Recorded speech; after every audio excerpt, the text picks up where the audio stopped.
harka keenya walitti gochaa waliin faarfanna. Qooqni koo si shaakalee afaanni koo sin baree galmee yaadannoo keetii anuu hin kaa'u maree Maariyaam jechuun nama raaree. Qooqni koo si shaakalee afaanni koo sin baree galmee yaadannoo keetii anuu hin kaa'u maree Maariyaam jechuun nama raaree.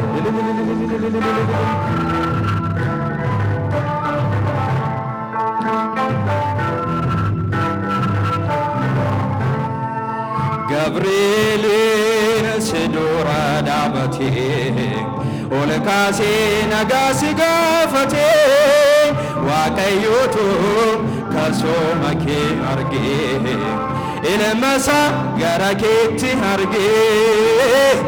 Qooqni koo si shaakalee afaanni koo sin baree galmee yaadannoo keetii anuu hin kaa'u maree Maariyaam jechuun nama raaree.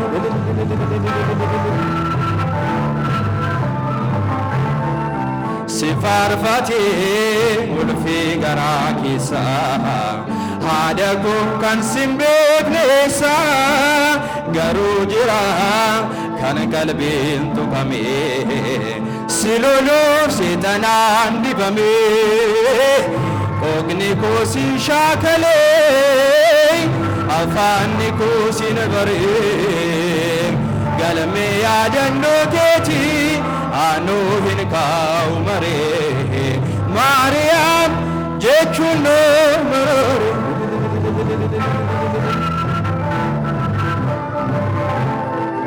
Kanan beeku firiin garaa keetii Yesuus ilma Waaqayyooti uumama hundaan inni waaqeffame murtaa'es keessatti argame.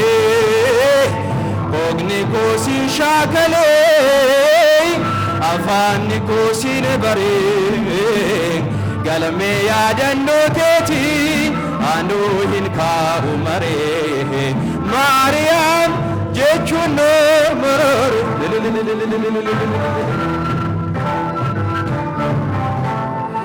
Haati foonii haadha lubbuun taatu dhoksaa koo namni naaf hin baatu haadha dhugaa kan du'a koo nachee lubbuu koo boqonnaatti galchee. Qooqni koo si shaakalee afaanni koo sin baree galmee yaadannoo keetii anuu hin kaa'u maree Maariyaam jechuun nama raaree. Qooqni koo si shaakalee afaanni koo sin baree galmee yaadannoo keetii anuu hin kaa'u maree Maariyaam jechuun